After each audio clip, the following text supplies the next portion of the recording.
My name is Beverly and I'm part of the LevelUp team.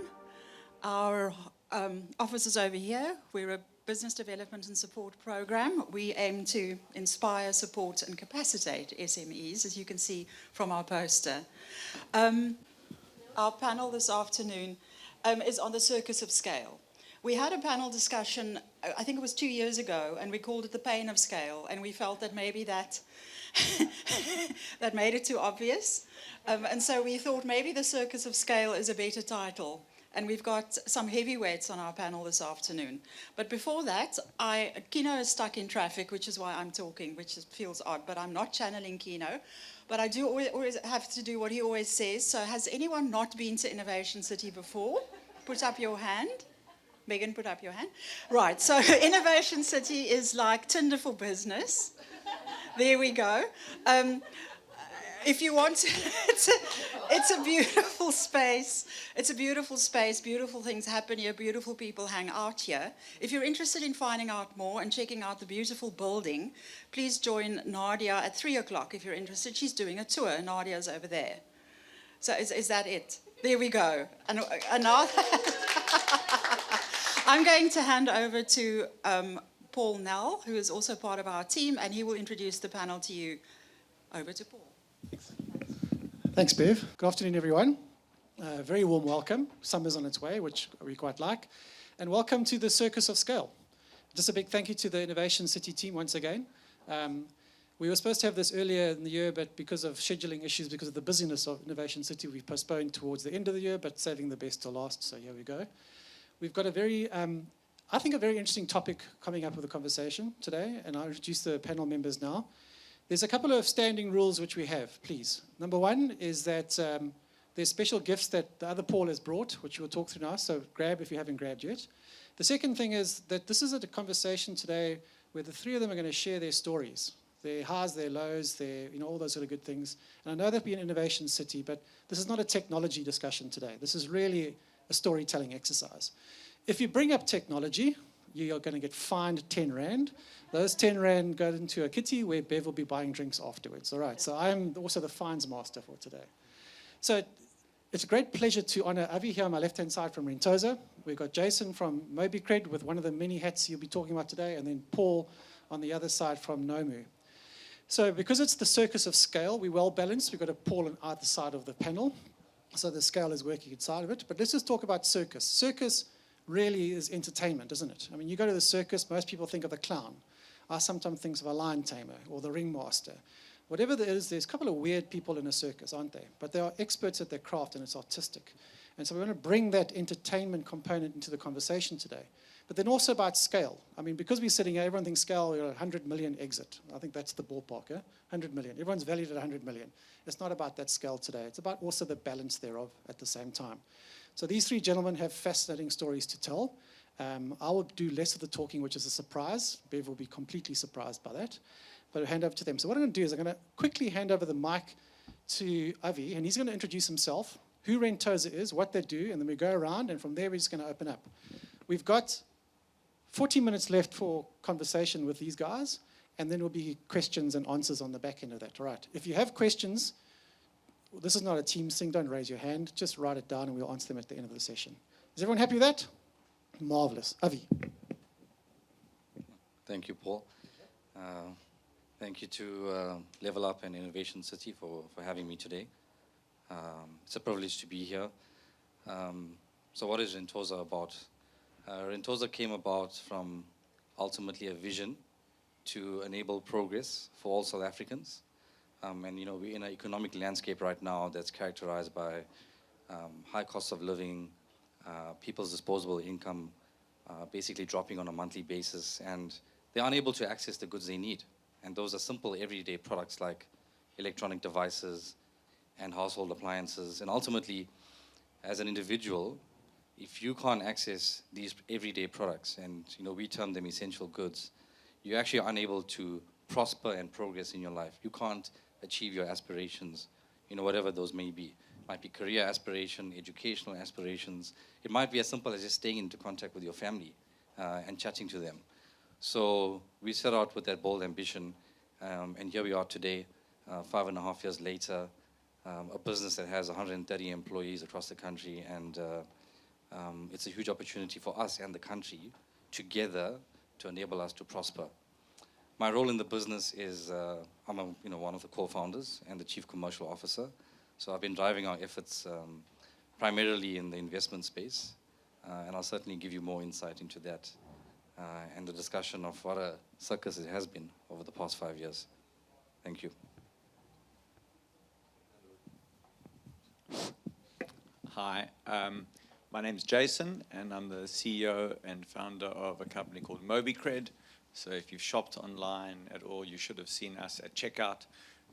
We launched the business 2014, 2015, and we built what was the first real digital credit product in South Africa for consumers, allowing online consumers to access a digital credit facility seamlessly while they're shopping online instead of using alternative payment methods. When we launched the business initially, I remember running around in this area to some of the pure play e-com guys and telling them, look what we've built, amazing, we're going to give credit to your customers. And they all looked at me and says, no one needs it, no one needs it, it's not happening. And I mean, even Travel Start in this building for about 3-4 years, we were coming and knocking on their door. And then eventually things changed and the market matured a bit. And here we are today with also about 100 and 105 employees. I'm Paul. I'm definitely the lesser of the talented people at Nomu. I kind of do deliveries, periodically write stupid copy. And I accidentally married my business partner 23 years ago. So we've got a food business. We have around 300 different products that we do, 7 or 8 different categories exported to about 26 countries, and it was wholly by accident. It literally started as an experiment. Tracy wanted an out of catering, which was actually doing quite well, actually, come to think of it, except I ate like a king in winter and I starved in summer, so it didn't really help me. But I said to her, rather than starting your own destination deli, which would have been called No Moo, because at the time she was a vegetarian, and that means no cow. Instead, she took my advice and she developed a brand, and then we put it into Giovanni's and about 7 or 8 other places, and within 4 weeks we had an export order, much to everybody's shock and horror. It's a story that is couched very definitely in the Braille record of South Africa's history. In the last 20 years, 23 odd years, you can kind of see our trajectory based on 16 years of load shedding, etc. But I think it's quite a real, quite an accessible story that has been done with, we've stubbornly been avoiding and doing our best, it seems, to self-sabotage when it comes to getting investors in. So if anything, I am the single worst person to be sitting on this panel because I probably have the least to offer in terms of practical advice to successfully scale, but to be the worst behaved at the table, that's me. So as you can see, we're not a boring panel that we've got going here. So I'm going to just hand over now. So I'm going to start with Jason, because I think these people need a slow start into the world of scale. So tell us your story about success and the failures and all those sort of good things that make you here today. Why is my start a slow start? Because they understand it a little bit better than maybe food production. I don't know. Okay. Let's find out. So when we launched MobiCred, and MobiCred was kind of an idea, it was a bit of like a pet project. We looked around the world and I saw some European companies that had built some very clever tech, $10, clever products that lived online when kind of online retail was becoming a real thing in Europe. You know, e-commerce was massive. South Africa was kind of just trying to figure out what e-commerce was.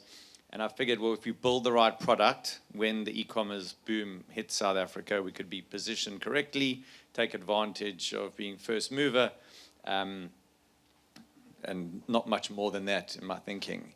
And so I was running another business at the time called First Health Finance, and we built this thing on the side just to see what would happen. I remember running around, once the platform was built, running around to different e-commerce retailers, and clearly the guys were just not interested. And the first 2-3 years we actually had many hard conversations because we were just plowing through money, and we had some hard conversations about, do we shut it down, do we continue running the business, maybe your first loss is the best loss, and we were touch and go for about a year. And then something happened. I think it was iStore who said yes.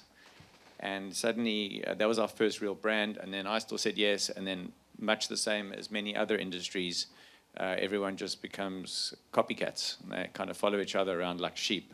So when iStore said yes, then we had another one, and then I think Superbalist said yes. And then that created a whole following of other online apparel retailers. And so from there, momentum created momentum. And we realized we had what could be a real business. And if you're in the funding and lending game, you understand that these businesses are money hungry. And the bigger they get, the more money they require. So that then became how do we access money? Where's the money coming from? Is the money at the right price? So that became like the biggest challenge at that point in time. And in about 2000, so we had actually accessed some debt funding up until 2018. And in 2018, we realized we needed an institution because after Takealot onboarded with us, we really started ramping up volumes big time. And so we did a funding deal with RCS, who is 100% owned by BNP Paribas. And we lived with them for about 4 years until they said, okay, we need to acquire you. And that went on for about another year of negotiations. And they bought us in April last year. Is that long enough for you? That's the shortest. That's good, thanks.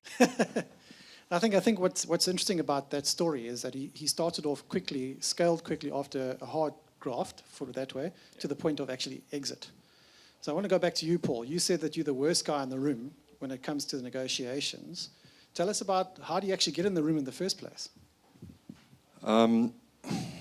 So I think Nomu's role in the local ecosystem has been to kind of disrupt things. I mean, we came along, we were the first people to suggest that maybe spices might look good in a tin. But then we went a step further and we completely enclosed the tin, sealed it off so you couldn't see it, touch it, smell it, taste it, and then we charged like 20% more for it than in apartment. So there were heaps of reasons why we shouldn't have succeeded, and they were there right from the beginning. But I think our role was to disrupt and to add, if you'll forgive me, a certain element of spice to the various categories that we got into. I think we did the same thing with hot chocolate as well. So for a long time, we were perhaps quite an attractive option, but at the various stages where scaling would have been beneficial, perhaps, Tracy and I were very much still learning how the whole thing went. South Africa was also the belle of the ball from like 95, 96 to about 2006, 2007, and we weren't short of people calling us from France and Greece and Italy saying, can I be your distributor? So we were in an enviable position where the business was growing and we were learning and it was happening and it was evolving at stages, and we were never really in a position to say, now's the time we should really get someone on, because as soon as we had that discussion, like something else would happen. So, and then on top of it, people would come to us, and I mentioned this the other day as well, they would come to us, I think, inappropriately impressed by the branding job that was done and unaware perhaps of the actual scale of the business, which was quite small. So we found ourselves permanently in a position of defending our value based on the thing that they'd come to chat to us about in the first place. So we were always having this, oh, I never realized you were so small discussion. And for that, we're going to pay you a lot less. So I was like, hang on a second, I can actually have more fun just selling my stuff in Greece. So forget you, I'll come back later. And we've kind of been repeatedly having this idiotic cyclical discussion again and again and again for 23 years. There's no question that perhaps having the mystique and the enigma and the interest value was great, but it was also a massive distraction at all these various stages. And I think also having to defend a valuation when people are coming to you and saying, we're interested in investing into your business, but can you explain this dip, or can you explain why there was this flat point? And you're like, you have heard of load shedding, right? You have heard of X, Y, and Z. It becomes tiresome and distracting and innovating. You get to the point where it's like, I've got literally better things to do in terms of just keeping the wheels turning and the lights on and our staff happy and safe. And it's become our experience that VCs know how to raise money but not run businesses, and food companies don't know how to spend their money and also apparently don't know how to keep food businesses going either. So in terms of people wanting us to dance, we just haven't spotted anyone so far with good moves. I don't know. Anyway. Spicy moves. Thanks, Paul. Spicy, yeah. Yeah, that's fair. Avi, you guys are on the different side of the scale part at the moment. You've started out, you've picked up momentum, you've been through fundraising, all things. Tell us about where you are in your scaling endeavor. It's been quite a, I would say, tumultuous ride over the past 5.5 years, filled with highs and lows. I mean, our journey has certainly been slightly different to Jason and Paul's, but we share some similarities, and no doubt about that. You know, when we started off 5.5 years ago, the four of us who founded the business, I think what ultimately led to success is that we had varying backgrounds in terms of our experience, in terms of what value we brought to the business. But we soon realized that there was a hell of a lot to learn. I mean, we were young and fairly inexperienced when it comes to entrepreneurship, and we had to learn very fast. And we failed tons of times, whether it was from a funding perspective and not having enough funding to pay salaries on a monthly basis, having to borrow from family and friends just to keep the business going, keep your staff happy. We failed when it comes to people. We hired the wrong people sometimes. We also hired some good people, but it certainly was a big learning for us as well. But the biggest takeout for me ultimately is being agile, understanding what's working for your business, what isn't working, having the ability to change quickly and grab the big opportunity that lies in front of you. And whatever it might be, you might be doing, if you're failing, you fail fast. You learn quickly, you get up again, and you keep on pushing the next day. And today, like I said, 5.5 years later, we've had a few investment rounds. Like Paul has mentioned, they're pretty interesting discussions. You get sort of engaged with VCs and other funders in the market, locally and offshore, that have different ways of assessing your business, different aspects that they consider important and not important. And today we have 9 shareholders in the business. Besides the 4 of us, we have 5 other institutions. And what we have learned is that having a 12-month engagement with somebody and courting them and then eventually getting to bed with them is that after you're married, that's when everything is revealed. And you get to understand what drives those investors, what they look for. And sometimes it can be quite different to what you expected. And managing those investors becomes almost a full-time job for the founders of the business and other executives. It's very time-consuming. Yes, it's been extremely beneficial to get those different lenses and views and people challenging us and what we're doing on a daily basis. But it's taught us a lot in terms of trying to understand, engage who's on the other side of the table before you go ahead with any transaction. And look, I mean, there's a lot of growth for us to accomplish over the coming years. But the fact that we made it this far, and I think many people didn't think that we would, is testament that you can succeed in the country. People are often very negative. Paul talked about the tremendous amount of load shedding that we've had over the years, which has really stifled the economy, but there is still opportunity. It's just about the individuals involved in the business. Business is all about people. It's about having the right people, the right attitude, determination, not to give up. And it's amazing, what you can achieve collectively as a team. And eventually people will support you. They'll buy into you, they'll back you, and you can get things done. So yeah, that's been our journey. And there's a lot more to learn for us going forward. Avi, I just wanted, before I go back to the other two, just for each one of you, tell us and think about this little thing called the customer in your journey as well at the same time. Because, I mean, at the end of the day, you've got to sell stuff, don't you? Or hire stuff, or subscribe to stuff, in your case. But just tell us, in the last 5.5, 23 years, 8 years, is it, Jason? What has the customer experience been for you from your seat perspective, and then over in that order? That's a great question. When we first started off, we actually were completely different to what we are now in terms of a business model. We were a B2C marketplace, doing short-term rentals, where you could rent out a cot or an appliance or electronic device for a week or two. And we thought there was a big market for short-term rentals of these products for customers in the market. And there was a market for it, but we started to listen to our customers, understand what they're looking for, what type of products do they need, what sort of duration do they need it for. And we started to realize that, yes, there was a short-term rental market, but it was pretty tiny to the market that was available for longer-term subscriptions with flexibility. And I haven't really talked about what we do, but we're a subscription service that is not credit-based, Jason. So we take a different view in terms of how we assess customers. It's a behavioral assessment that we undertake.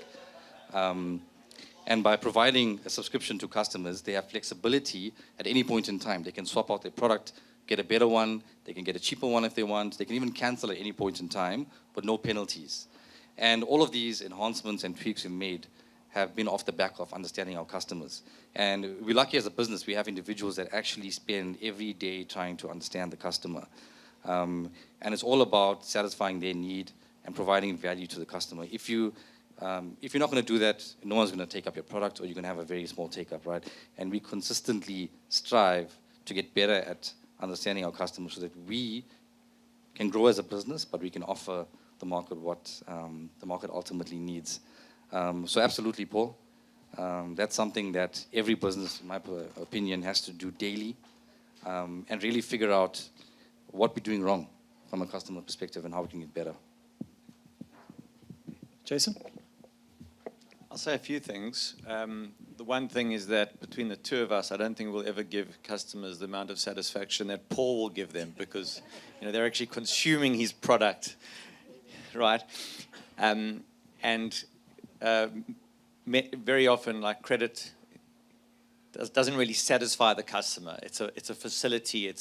You're just allowing the customer to purchase a product or a service, and they're thinking about the product and the service, not how they're transacting and how they're acquiring.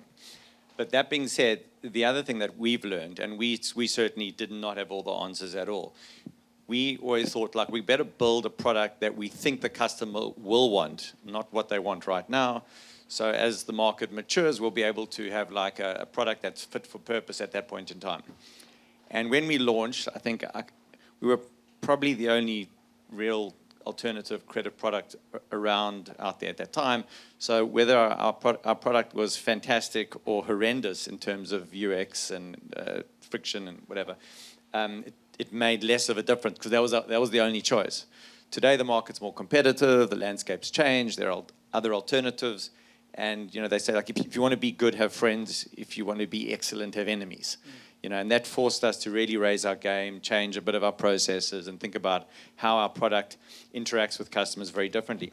The other mistake we made was, because we lived online all the time, we assumed that our customers, and what we had researched was, like, once they had a MobiCred account, they would kind of mentally compartmentalize. They would use MobiCred online for their online transacting, and they'd use their piece of plastic in store. Then what we did is we thought, well, let's actually test that out and see if we can roll out MobiCred into physical store. So we built some purchase functionality into the mobile app, and quietly just pushed it out there. And because our customers are so tech forward, before we could even tell them what was there, they had the app open, they realized you could purchase, and they were running into stores trying to purchase product. And then that kind of created the reverse, where the stores were phoning us going, what the hell's going on here? Your customers are running in here trying to make purchases. We don't even have an agreement with you. Who are you and how does this work? So that drove our whole new kind of in-store strategy. And at the beginning, we thought it wouldn't exist. We thought this is an online product, online only, and that's how our customers will behave. And then only when kind of opening it up slightly to see how the customer base would react to it did we see another whole side of the business, which today is like a very big strategic point in our growth. Thanks, Jason. Before we get to you, Paul, I want to quickly go on this in-store thing, because I think one of the things that you guys have done is gone physical as well. Yes, we have, Paul. And the reality is that, while e-commerce is it's basically doubling every 3 years right now in the country, it's a massive market, 95% of retail transactions happen in-store in the country, right? And we believe that our product and service applies to every individual, regardless of your background, your financial situation. You can subscribe to what you want and have that flexibility. So we wanted to get to the broader market, get to other customers that don't know about Rentosa. And we launched 2 retail pop-ups in Gauteng. And it took us a while to get it right, actually. You know, you keep on learning every day. I mean, we were never retail experts running retail stores. None of us had that background. And so it took us a while to understand the formula to make it successful. And now it's a success. And it's serving as a great tool to get customer feedback as well. And we're running pilots within the business from the feedback we're getting from our customers, in-store and online. And understanding what will work, what can scale, and simple things like product sets. You get customers asking us, guys, well, what about some furniture on subscription? Have you thought about car subscriptions? So all of this critical feedback we get through all of our channels, including physical in-store retail. And we were talking earlier on about some of the blue chip retailers in the country. There's ample opportunity for us to partner with them as well. And that'll help us to basically gain a national distribution footprint in a much shorter space of time than rentors are going out and building it out ourselves. So it's exciting times ahead of us. But to be a true everyday brand in the country, when it comes to physical products, I think you have to have a physical store footprint. For the customer. Yeah, I'm quite glad you actually said that right at the end. Just quickly as a way of answering this, I need to explain that over more than 2 decades, I've often been asked to explain what the hell Nomu is. Like someone, they say, yes, I know you make hot chocolate, you make spices, but what are you actually all about?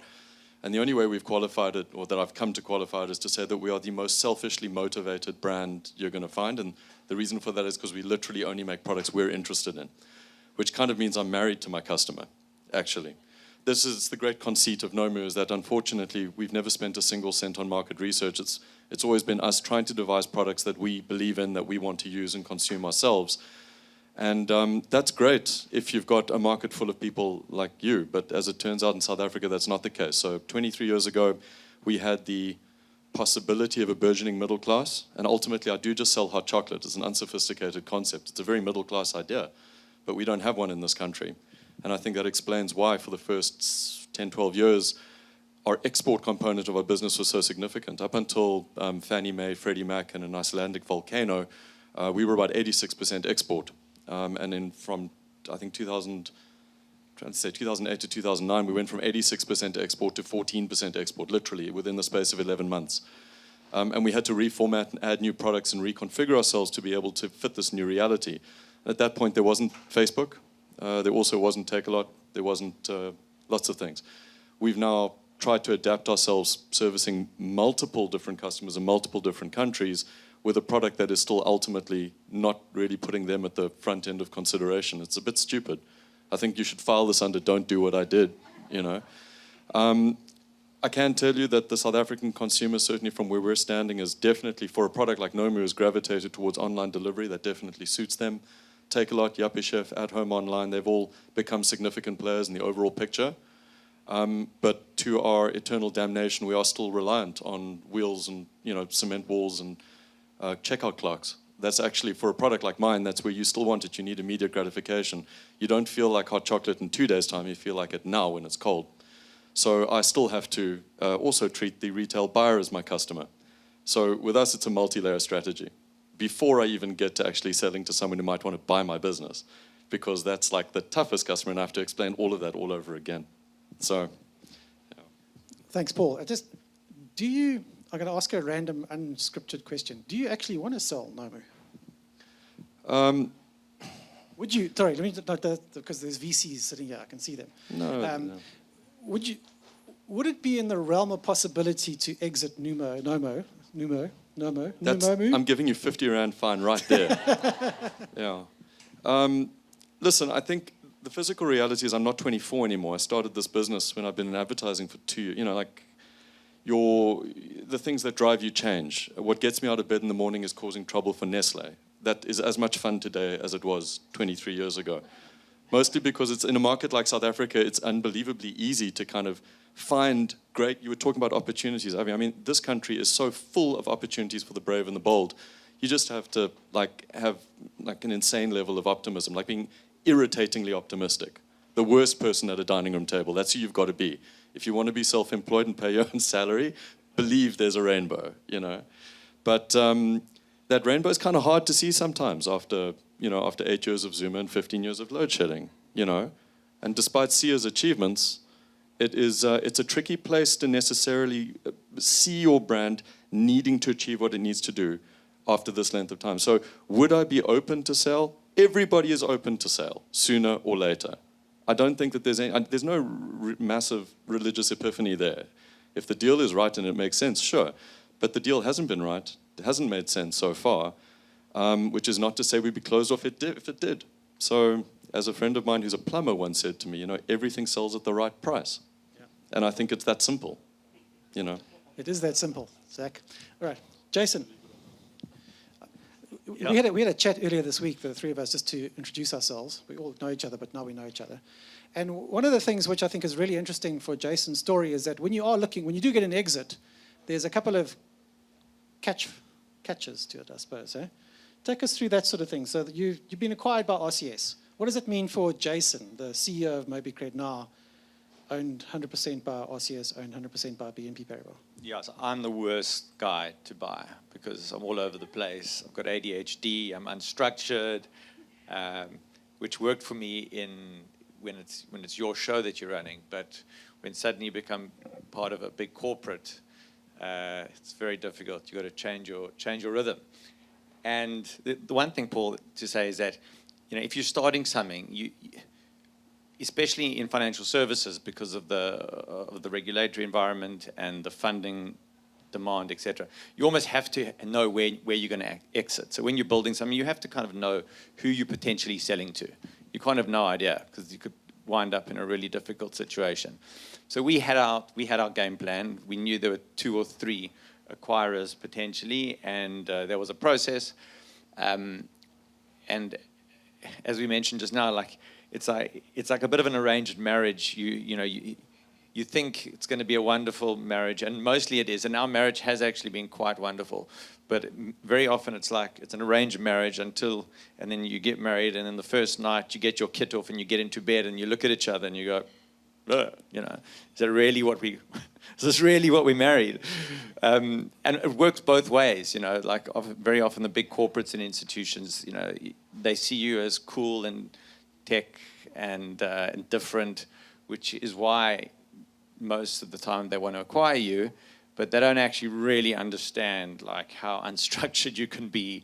And the big institutions very often are very heavy on compliance and legal and regulatory environment, and generally the fintechs are just not. So that's often when the rubber hits the road. And after our deal, I think took over a year to close out on. And me moving into big corporate, and Paul knows, so I've taken a position now within the group in a commercial role, overseeing the group as well as MobiCred still. And it's a hell of a learning for me, because you go to go into that corporate environment when you've been out of it for 20 years, 18 years. It's very different, but you learn a shitload. You really do. And these guys, they are that big because they know how to run a business that big. I'm learning now how these big businesses work, and they work like that for good reason. But as Paul says, there's nothing there's nothing more exciting than building a business knowing you're going to irritate the big guys, because that's how you kind of create your place in the world. And perception's always a big thing. The big corporates always thought, the institutions that we started interacting, their perception of us was that we were massive. We were all over the show. We were on 6,000 online retail sites a few years ago, and there was, you just look massive. But actually, if you walked into our offices 3 years ago, there were 18 people. So people used to arrive and go, where's head office? And that's kind of all part of the game, Your bark's always greater than your bite. But going into corporate it's a learning experience. Some people go and pay to do an MBA. This is being paid to do a real life MBA, because it is like that. And I'm learning a ton, and I'm enjoying it. It's great. I'm actually seeing how both businesses work and trying to introduce certain ways of working into corporate and bringing some of the corporate ways of being into MobiCred. Thanks, Jason. I think most of the people sitting here probably have that sort of discussion. Hey, so we want to be as big as a corporate, but as agile as an entrepreneur, and that's getting that fine balance. And this is the type of things which you want to, later can engage with Jason and talk to him about that. Avi, you've had the reverse, eh? You've done the other thing. Yeah. Exactly, absolutely. I'm sort of your traditional matriculant. I went to varsity. I actually grew up in Durban, then I studied in Johannesburg, and then I joined the corporate world. And I spent 10 years in the banking industry, and I thought I wanted a long-term career in banking. But then sort of in year 9 and year 10, started to dream about being an entrepreneur and having my own business. And eventually taking the plunge and starting the business. And it was a massive change for me. Corporates are very structured, and you get very specialized in what you do, especially when you're young and probably not at the highest ranking in a corporate. You're sort of in the middle somewhere, and trying to develop the skills, not just technically, but the personal characteristics you need to be an entrepreneur was a hectic learning curve for me. But at the same time, I wouldn't change it at all. I would love the journey of being an entrepreneur. It's made me a better person, to be honest, right? And it's amazing. We at Rentosa, we live the values of radical transparency, radical honesty and communication. And for the corporates that I worked at, that was like almost the complete opposite of that. There was a lack of transparency, a lack of communication. You never knew what really was happening in the business at the higher levels. You don't know what the big strategic calls were in the business. And we flipped that at Rentosa, right? Everyone in the entire business, regardless of what you do in the business, has absolute 100% visibility across all levels of the business and everything that we do in the business. And I think it's not a secret sauce because many businesses deploy that culture. But I think that's one of the reasons why we've had the success we've had to date, is that having those simple values that you would apply to your own family at home. Being honest and transparent with your wife and your kids, and applying that to business and people that you see every day, and the friendships that you have. So yeah, it's been incredible. I don't know whether I'd ever go back to corporate, given the life that I've developed and enjoyed in entrepreneurship, but it's been quite a ride. Thanks, Avi. I'm just conscious of time, which is rare for me, but we've got like 6 minutes left formally, and then we're going to Q&A. Are there any questions, or can we borrow the 10 minutes to talk? I'm sure there are questions. Thanks, Kina.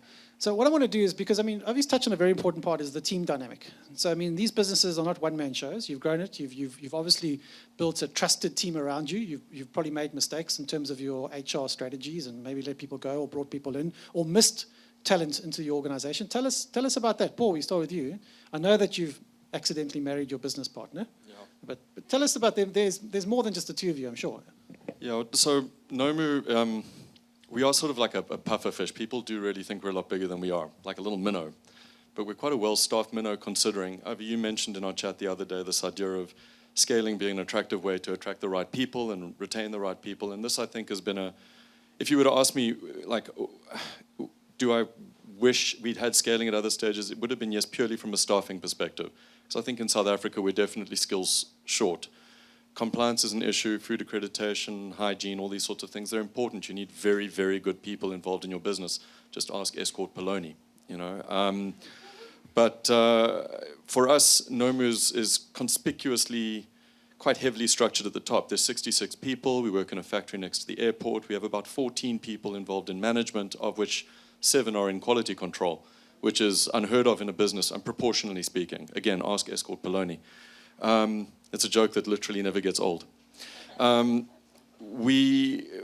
staffing component, bringing in a dynamic team that shares your values, that's tricky.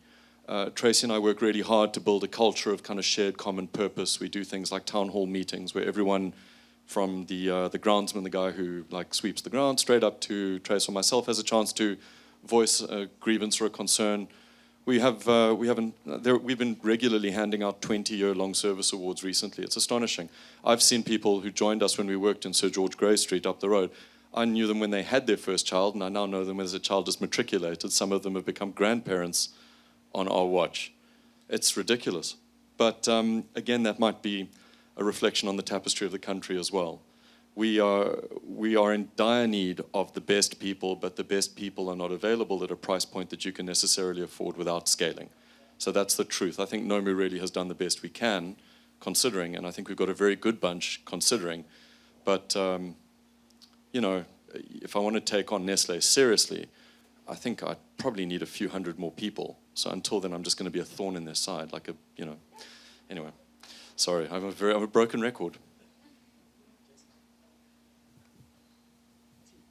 Team.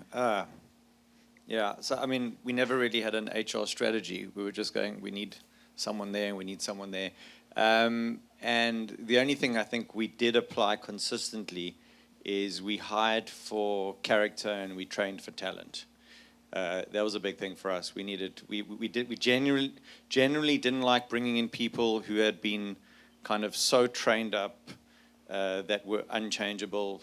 You know, maybe they came from a certain institution that had been doing something the same way for so long. We like people with less experience, but yeah, more character, more drive, and people that could be switched around into other positions, because you know, we always knew that as you're going to grow, and if you're growing quickly, you have to have people that can step up and take responsibility up the line, up the chain, and that's what we've done. You know, we've got so many cases of hiring a call center agent who's now ended up being a supervisor and then ends up sitting in like BI and data reporting. Fantastic stories, you know, like quadrupled their earnings in 3 years. That's to me the favorite part of the whole business, is actually seeing people come in at the ground floor and just work themselves up in the business, because they get it. Like they got ahead. They understand. It's not a specific skill, but they're very trainable and they have the right attitude. Yeah, I think those stories resonate with me as well. You know, have the 4 co-founders of Rentosa done what we've done before? No, we haven't. So it's been about the people that we've brought into the business over the years, you know, helping us get to where we are today.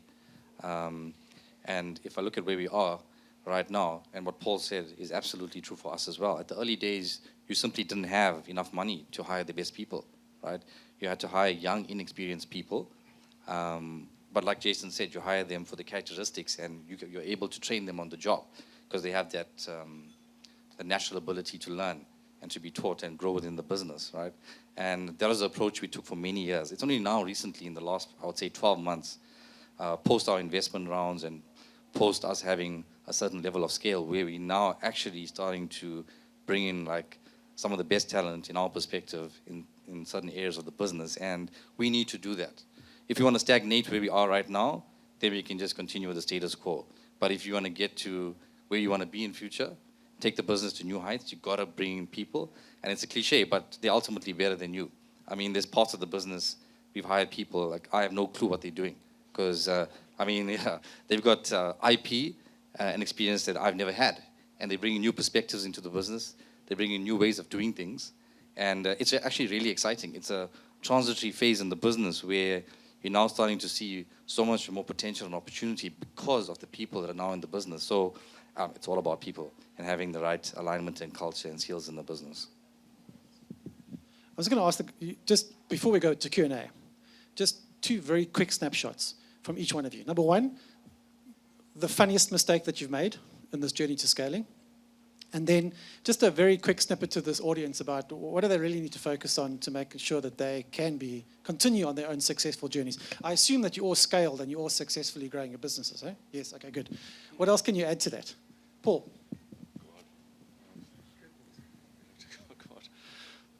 Funny story from scaling. Well, I would have had to have scaled to have had something funny to say about it, but yeah. No, we've had, when I say that our dance card has been full, it's been like scratched on so much it's disintegrating. We've had so many people over the years, like virtually every single name at some point or another has come and said, can we have a discussion with you? And it's gotten to the point now, if you want a funny story, I have a form response that I just copy and paste, and in that is a line saying, it's like, please don't ask me to waste your time or mine in an indefensible discussion that I don't have the energy for. And I basically gauge their response, and depending on if they see that with humor, then I'll engage further. But it's kind of gotten as surreal as that. But that's also a reflection of the industry I'm in. I wouldn't recommend this for, these guys do grown-up things.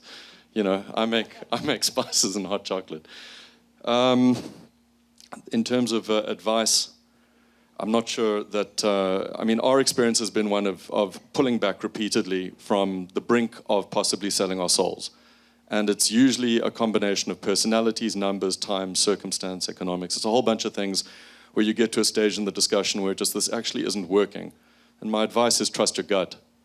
You know, if it doesn't feel right, don't. And that's written into our no-move policies, quite literally. If you were to ask me to email them to you this afternoon, it's like number 12 or number 13. It's like, when in doubt, don't. And that's kind of how we run these things. And I think you have to be 100% sure that you're ready for it, and that you can actually, you know, sequester yourself sufficiently to be able to say, I don't have to have all the say at the table. Because if you still demand to be in complete control, you're certainly not ready for it. A funny story. Okay, I don't know if I should be saying this, but yeah, but off the record, right? So, and it speaks to getting into getting into bed with the unknown individuals and on the other side of the table. A few years ago, we had tension between some of the co-founders and new shareholders in the business, and we were actually on a call with almost a board meeting, and I was sharing my screen and going through a presentation, but I also had my WhatsApp open. And through this tense conversation, one of the co-founders literally said, I hate this, and I'm not going to use the word, started swearing the guy, and it popped up as a notification on my screen.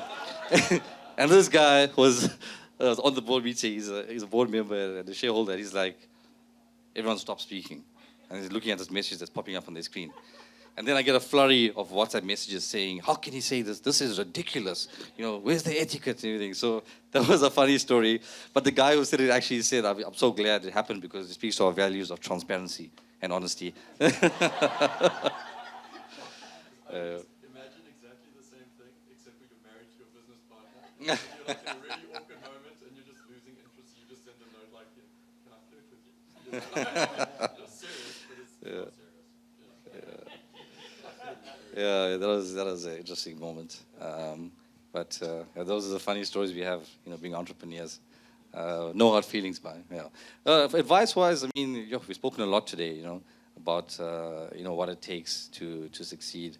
I think everyone's journey is unique, right? But from our perspective and from my own experiences, I think if you try to do it alone, it may be difficult. I think if you bring on more people with you at the start or during the journey, it becomes easier.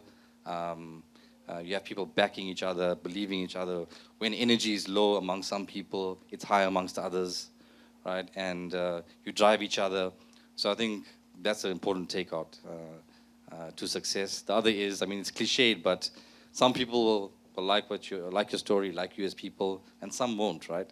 And that's part of life. But it doesn't deter you every day from getting out of bed and doing what you need to do. And just keep on forging ahead. Paul talked about the eternal optimist. I think I am that to a large extent. But it's balanced, right? Some people are and some aren't. But just get up every day and keep on pushing and believing in what you're doing. And the chances are you will be successful in what you want to do. I'm not sure I should class this as funny. It's funny now, but at the time it wasn't funny. It was very, very scary.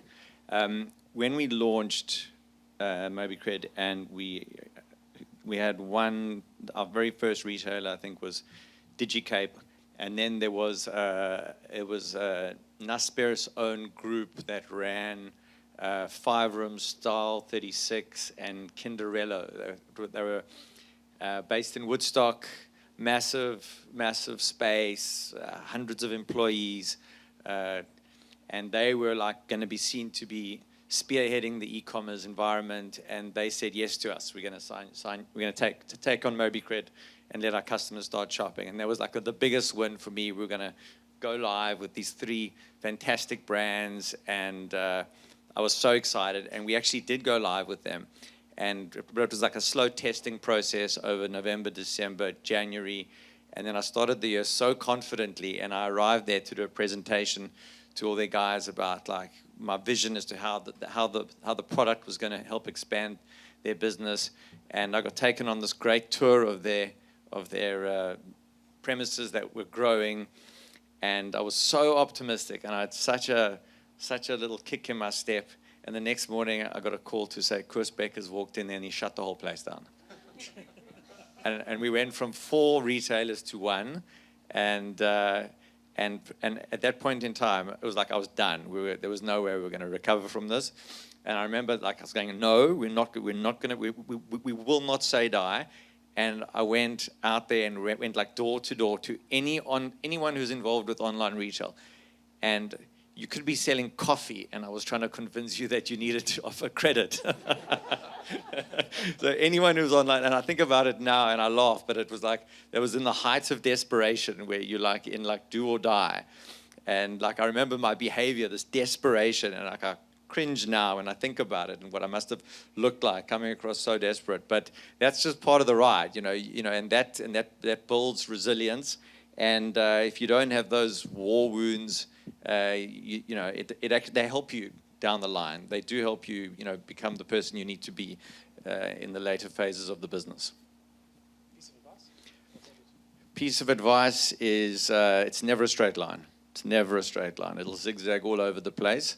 But yeah, follow your gut and just never be too excessively obsessed with a certain outcome. If your thinking's right and you're logical and calm, because also most humans, unfortunately, always assume a bad scenario is way worse than it is. And most of the time, it never is. Thank you very much, gentlemen. That was awesome. Time has flown by. Are there any... Does anyone have any questions? Yeah. Okay, cool. Thanks. Hi.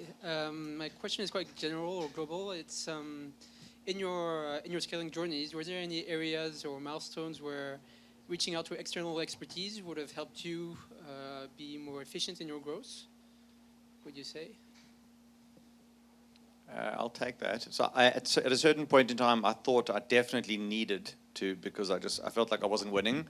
And I did approach 2 or 3 external parties who in my eyes, had great experience and great insight into the industry.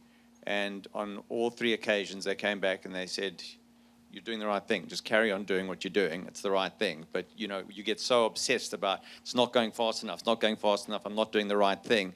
You just need a bit of confirmation, validation from outside people. And that's okay.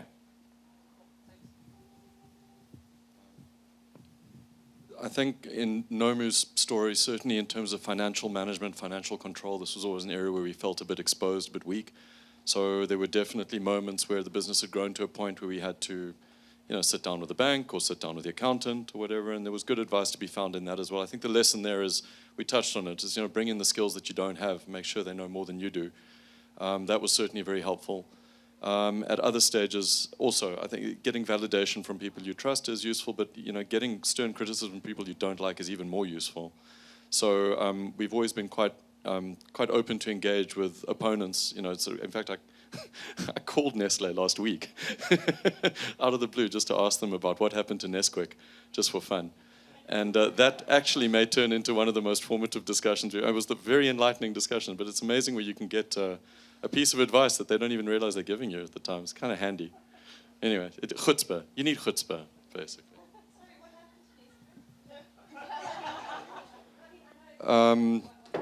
So there's an axiom in food, and that is that every year compliance in ingredients and labor goes up, but the amount your consumer's prepared to pay goes down. So you're on an inverted axis whichever way you go, and it's just, you're not going to win, basically. And your only way to achieve real success in food is scale, is volume. You need to be selling hundreds of thousands of tons of just above compliant stuff. Just look at fish paste. You just need to be above where it won't kill your consumer to make lots of money, because you'll be selling it at the right price. That's never been our philosophy. Like, we always want to really like the stuff that we make. And then the government comes and introduces a sugar tax. Yeah.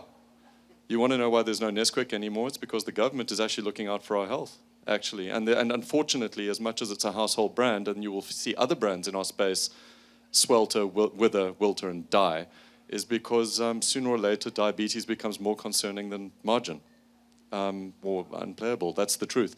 Doesn't mean I'm not going to try and come up with a new Nesquik. In fact, I'm doing it right now. So, you know. Awesome panel, guys. Have loved it. Love the hot chocolate. Big fan. Skinny hot chocolate is my favorite thing. But this is a question to all of you. I think, Jason, you alluded to it earlier about, you know, that story of the employee that started and grew up into the business and hiring on culture fit rather than job fit. So what is it that really separates the great employees from the bad ones? And, you know, what are some of the lessons that you've learned over time in bringing on the right team to build your business? I'll take this. So I think it depends on the kind of person you are. I don't think there's a right and wrong answer, but this is my take on it. For me, the kind of person I am, it's actually all about energy. So for some people not. I'm quite high energy guy, ADHD, bounce around a lot, you know. So if I'm interacting with someone and they've got the right energy, immediately we can talk to each other and we'll get each other. If the energy's wrong and off, and no matter how intelligent the person is, and I'm not going to be able to get shit done, then it's not going to fly with me. But for other people, it may be different.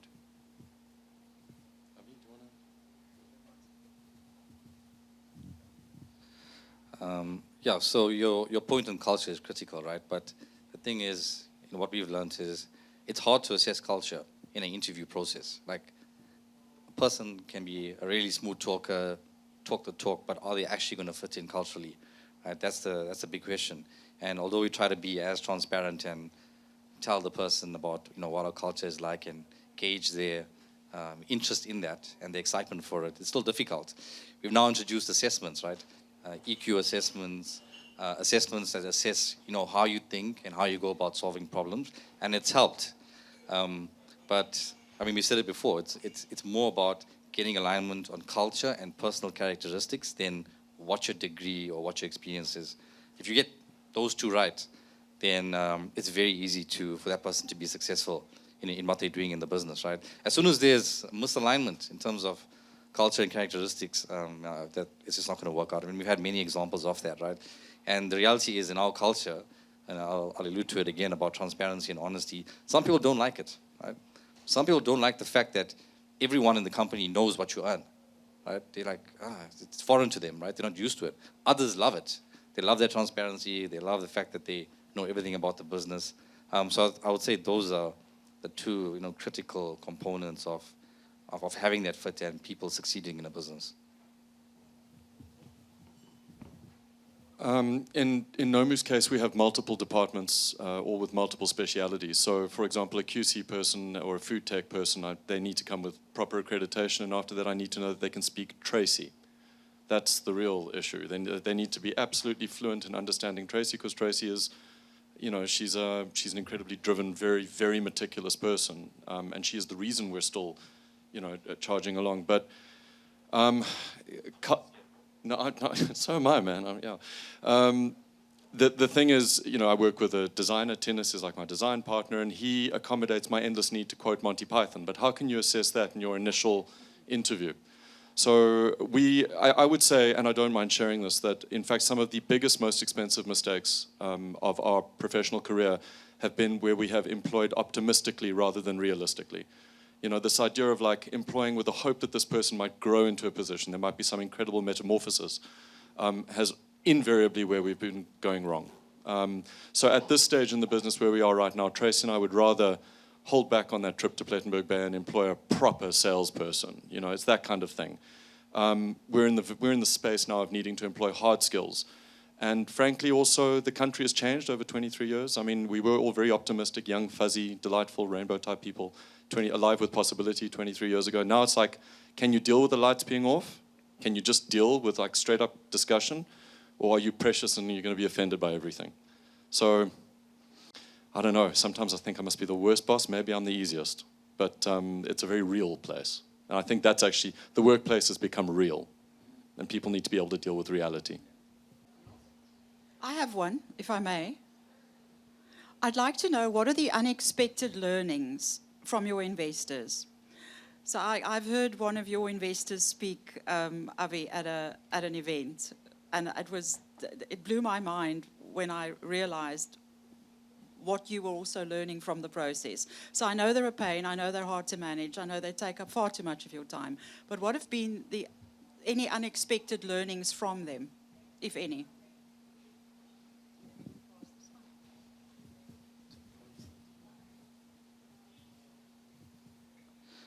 Look, I think there's a lot to be learned from the investors you bring on board, and any other partner you work with within business. For us, being entrepreneurs, firstly, to be an entrepreneur in the country, you have to be optimistic, right? You have to have high levels of energy. You're bullish. You're focused on growth, and investors come in and they start to question parts of your business that sort of, takes your focus and emphasis on what you think you should be focusing on to what they think you should be focusing on, right? And you start to interrogate parts of your business, processes, people that you never did before, right? So I think over the past 2 or 3 years, we spent a lot of time doing activities and learning other parts of the business and legislation that we wouldn't have necessarily spent time on previously, and it's helped the business because it's de-risked it. Stuff like compliance and policies, corporate governance, putting in the right structure to scale a company have been like really important learnings to get the business to where it needs to be in future. Without those critical pieces, I don't think we'd be able to scale like we have been over the last 2 years and like we are doing now.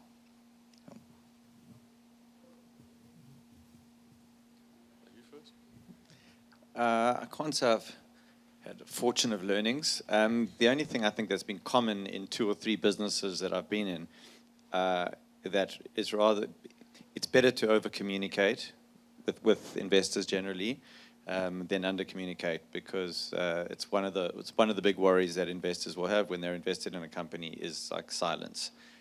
Generally when you're at a growth phase, and especially if you're growing really quickly, there's a lot of jitteriness. People are, there's lots of horror stories around, the success rates of businesses, especially in tech environment, when, and there's been some horror stories around the world.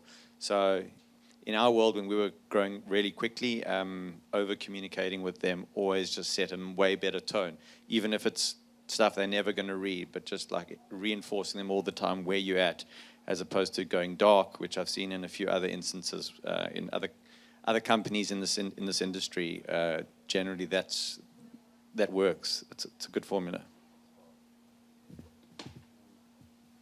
I'm going to have to use a cheat code on this one because I've never had an investor. Nomu's entirely privately funded, it's just Tracy and I. But the cheat code is our customer, our client, the consumer. They're actually the investor in the business. So we go out of our way to provide full-on transparency to them. I think we're quite unusual in the local game for being almost completely transparent. We share an enormous amount of ourselves, our sense of humor, our ribald nonsense, all of the jokes, the travails. But that's a marketing trick. And I wouldn't advise it if you're trying to court somebody as an investor. But I think to consumers it's quite important. So. Any other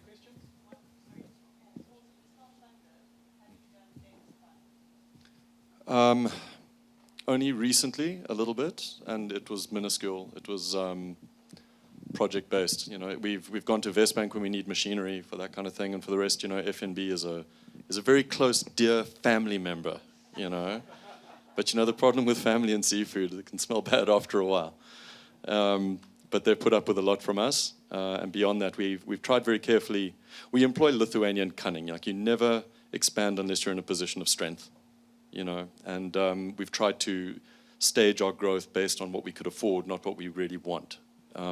So hopefully that's kind of limited our need for debt financing, that sort of thing.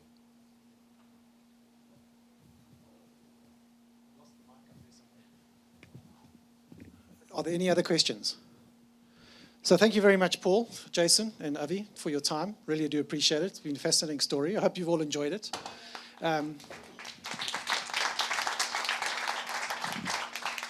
Thank you once again for everybody, to everybody for being here. You know, I was on radio a couple of years ago, and some obnoxious prick of a client of ours phoned me and sent me a frippin' letter telling me entrepreneurship is not the silver bullet. I'm so glad to see that you're still going. And as for, I mean, you're a nice guy. Hey, because you only take your kid off after marriage. You're going to be a lost life like that over there, Chris Heaton from Skirmish. And I'll tell you what he did. Hold on, wait. There's a bit of a lost life because when they were courting their VC, they actually did a DD on E squared before they would accept their money. So sometimes you've got to be a bit of a law slave. But I think generally, guys, did you have a good time? Did you learn a lot? Yeah? And if so, let's make one hell of a noise for everybody here today. And because times are tough, we've got, was it 95 octane for everybody so you can get home? Petrol, it's very expensive.